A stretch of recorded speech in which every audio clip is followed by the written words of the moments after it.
Welcome back to Faces, Evil, Love, and Power. As an American, at the end of the year, we're facing again who is going to be our president and our vice president. And talking about vice president, the candidates are looking who is going to be their VP, politically correct, isolation, pandemic, and crisis, who are going to be more broad or going to make them more likely to get more of the audience to voting for them.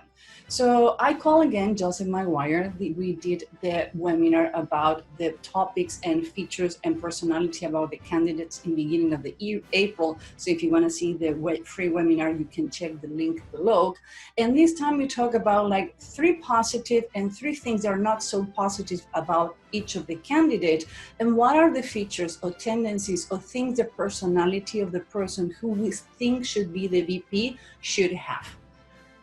We're going to talk about Donald Trump today. Next week, we're going to talk about Joe Biden. Again, neither Joseph or myself have any relationship with any of the candidates. We're just doing what we know to do the best, reading faces of people. My name is Susana Ibitz. I'm a human behavior hacker. Some people hack computers. I hack humans. And welcome back to Faces.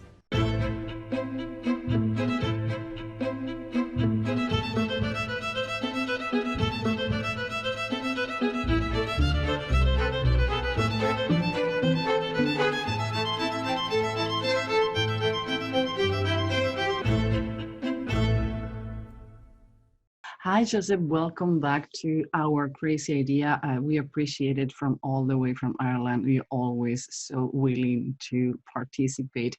And one of the things that I want to clarify with the people who is watching this, who will be the best VP based on the candidate, is one of the things that we always talk with Joseph is we do different targets, we do different kind of face reading, but at the end, we always come back with the same conclusions. What is your target audience, Joseph? Welcome back. Okay, my pleasure, Susan. Always a pleasure to work with you. My focus really at this point is on helping people build exceptional relationships, both professional and personal, and sometimes there's a distinct overlap between both. Mine is realtors, salespeople, lawyers, police, and hostage negotiators. But it's funny because it doesn't matter what is your end target. The important thing is how deep and helpful can be face reading. So let's jump on the swimming pool. What about that? Yep, let's go for it. Yeah, and only to clarify people, this is a perception, an assessment we do in what we think it will be the best candidate. But when the candidates are determined, we're going to jump again in a live webinar with Joseph. We promise each other we're going to do that. Yep, looking forward to that, Susan. Absolutely. Great. So we're going to start with Donald Trump. And here we go. So let's see if it doesn't give me a hard time.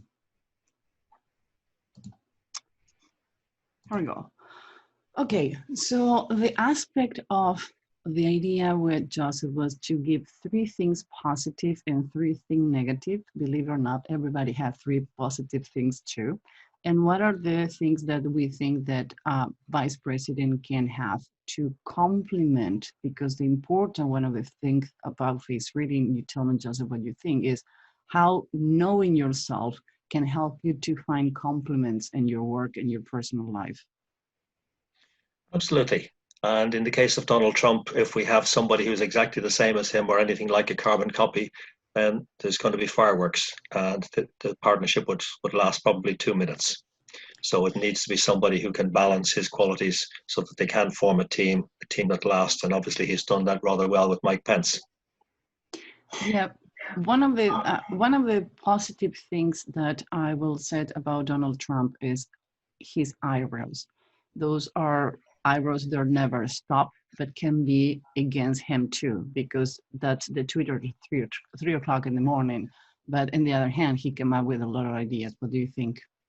Oh, absolutely, absolutely. And you can see all the scattered hairs there that tell you his mind goes in many different directions. He's interested in many different topics. The thoughts can be like, I guess, like a scattergun. And that's evident in the number of tweets he sends out. And as you say, so often in the early hours of the morning. So any VP is going to need to be very, very patient for that partnership to have any chance of working. I would, since one of the things that surprised me about Donald Trump is he can have a kind of round eyebrows who wouldn't be coherent with the public persona he have. What do you think? Yeah, it's rather interesting because you would expect typically somebody with rounded eyebrows like that tends to be seen as very person-centered and often quite caring and very often tuned into the emotions and the more empathetic side of human behavior, which is not typically what we'd associate with Donald Trump, certainly by his public behavior. Somebody once told me that in his personal life, he's completely different than the public persona. Maybe that can be a more assertive way to read his eyebrows.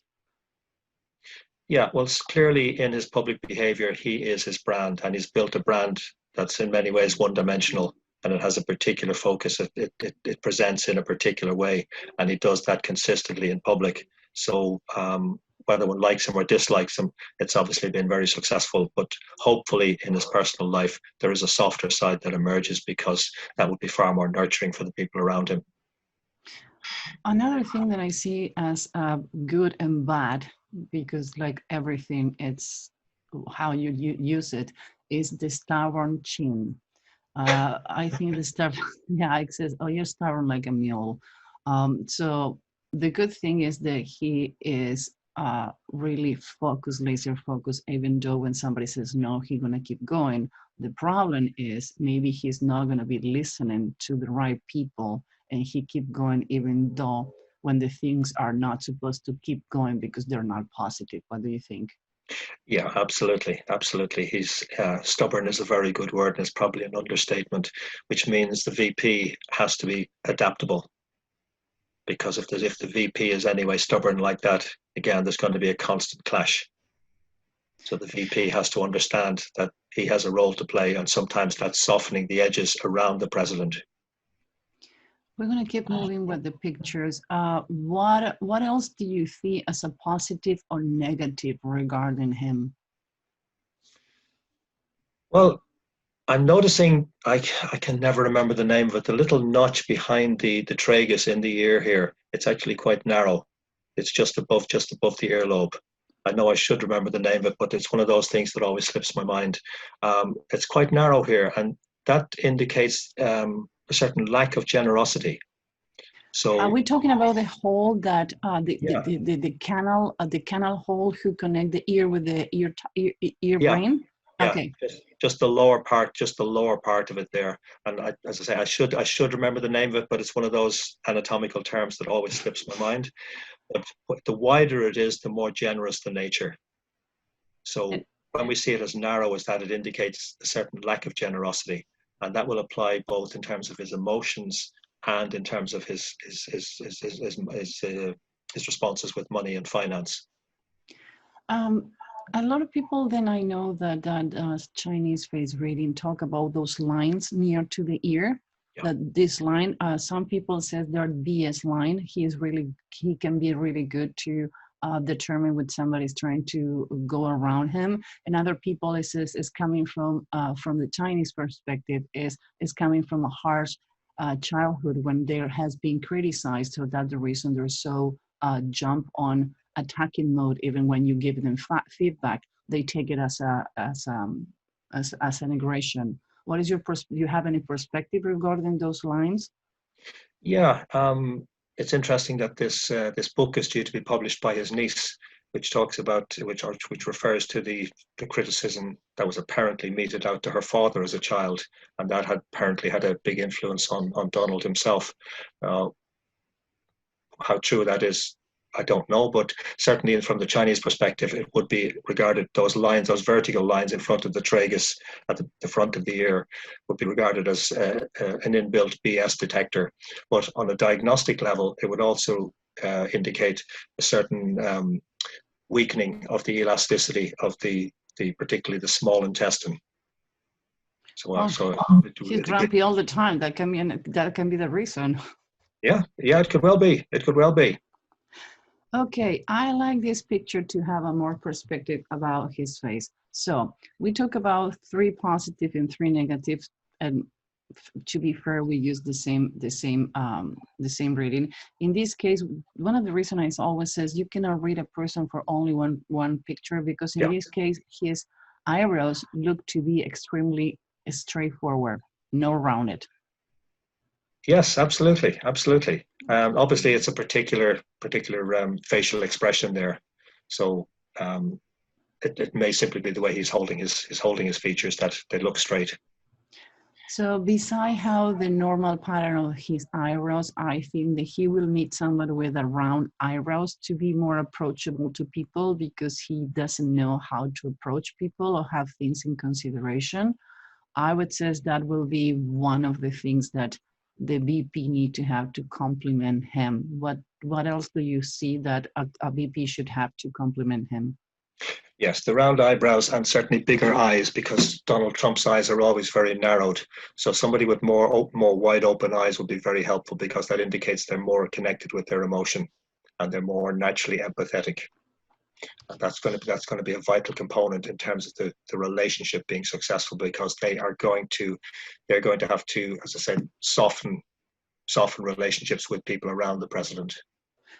He looks like to have a small ear, so I would say too that maybe he needs someone with bigger ears to start paying more attention to the words and not to jump so fast to conclusions. And I think one of the things maybe he can have is visual overload. So when people come to him, he can like one of the reasons he attacks, or maybe somebody with bigger ears can be more complimenting to help him to listen and not to attack him. What do you think? Yeah, I'd absolutely agree with that. And also the bigger ears would indicate somebody who takes a longer term view. Donald Trump is so often in the moment and attacking whatever's being said at the time, but not necessarily taking the longer term view that benefits the whole economy, the whole country. What will be your last intake on what BP should have? And you tell me what picture you want to be analyzing or basing to do the analysis. I think this is funny. You can see everything on his face in this picture. Yeah, you've got the stubborn chin, you've got the narrowed eyes, and you've got those little vertical lines going up the forehead. So there's the stubbornness. There's also the very thin lips. So again, there's head over heart. The eyes, the narrowed eyes indicate somebody who's quite calculating. Those lines in the forehead can indicate impatience. So taking those as a whole, it would indicate that any VP needs to be very, very skilled at diplomacy. I was about to say the same. I would look for somebody with bigger ears attached to the head, so can be more diplomatic. I don't know if anybody can make this guy to be diplomatic, but at least to have a VP to get facing certain situations where diplomacy can save a lot of trouble can be a good compliment. Absolutely, absolutely. Well, Joseph, the next candidate we have is Joe Biden. So I see you next Friday to keep talking about face reading and who can be or how can be the perfect VP based on complementing the candidates that we have. See you next Friday, Joseph. Thank you. Thank you, Susan.